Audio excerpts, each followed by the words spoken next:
As a veteran myself, it's an important opportunity that Reverend Deb gives me every year now to come and do the peace ceremony, and it means an awful lot to me.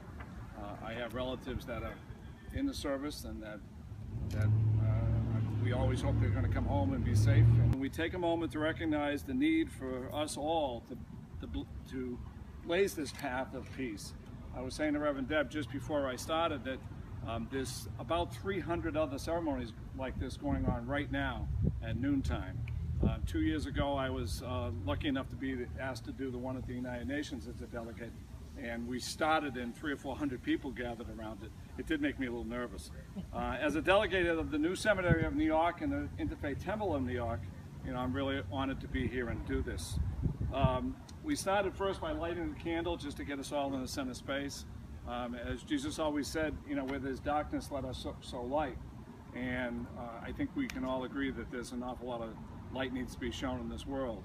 But there's also an awful lot of good going on. The historical Jesus that I believe in, had a real relationship with children.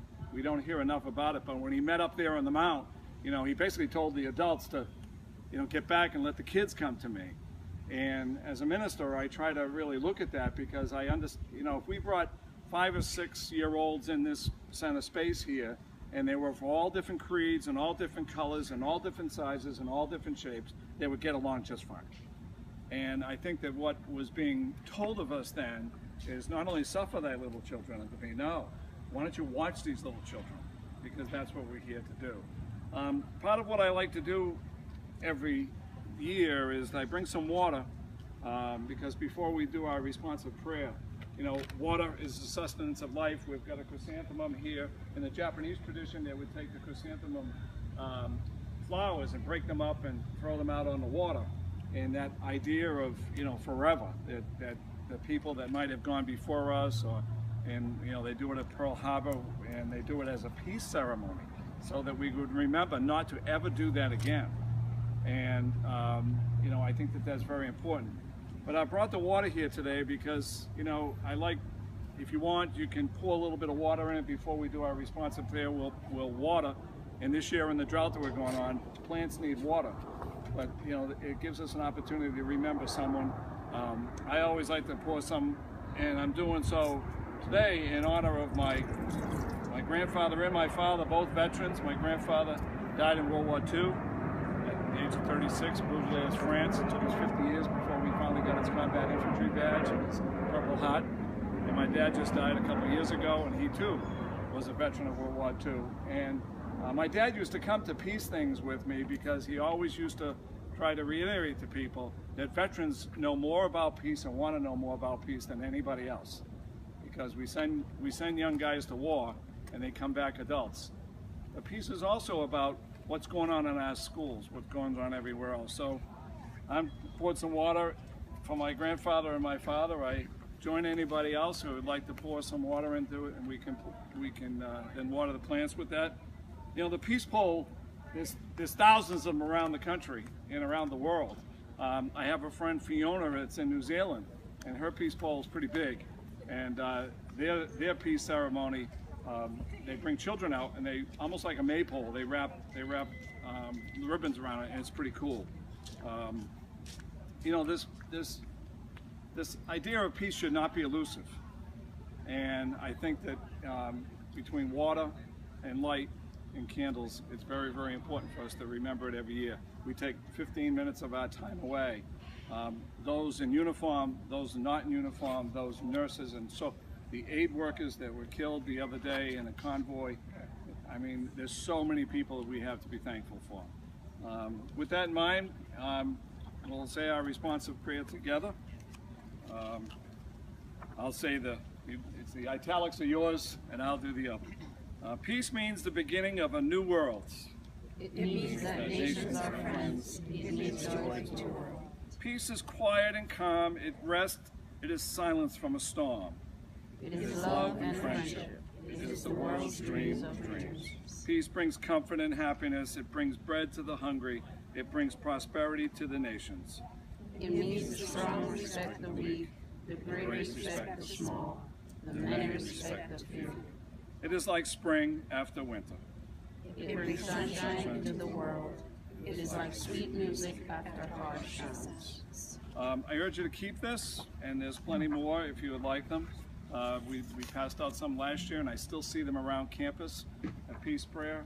And I think if we continue to add more and more ideas of peace wherever we are, be it in our work, in our schools, in our homes, you know, peace should not be elusive.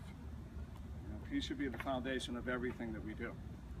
And I think that in a country like ours, that we are divided because we're divided on how should we attain peace, either with more strength or with more love. You know, I do stand on the side of love. So I urge you, if you would like to pour some water in here, and we will we'll water the plant with that after. And this simple little act that we've done here today is being done so many other places, and that's what makes it so strong. Amen. So as you pour your water, you can have your thoughts silently in your heart or say it aloud. I would like to continue to remember every day our campus police staff for all the work they do and their commitment to keeping the Becker community safe at all times.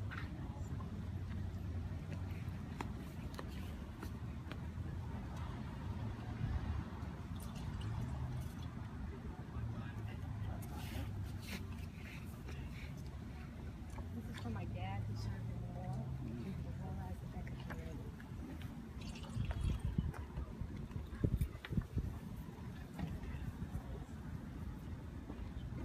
This is for the Becker community in remembrance of my ancestors. I have ancestors who sacrificed their lives in World War I. My dad served in World War II and the Korean War. And I have family members who have been in the Middle East.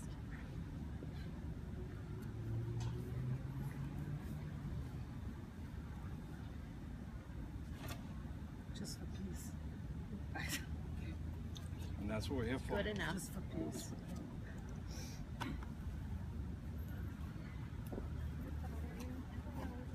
My biggest message, and people I work with get to know this, is for people to know that they are loved for who they truly are. Thank you, Ernie.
So that we can remember that all lives matter. Amen.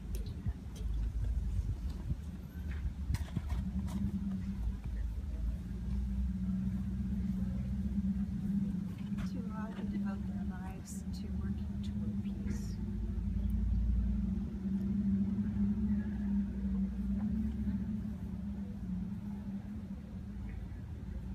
In the spirit of togetherness and the spirit of all around us, we take this water and we show a sign of peace. And we make sure that this water is going to give sustaining life to a plant, and the plants go on. That peaceful existence is for all of us to remember and for all of us to spread. Amen. Thank you very much for coming today. Thank you, Reverend Keating. Raquel, would you like to maybe pour the water with Reverend Keating on the plant? And have a photo of that. Thank you. Thank you so much, everyone, for coming. There's additional cards if you'd like to share them in your offices. Thank you.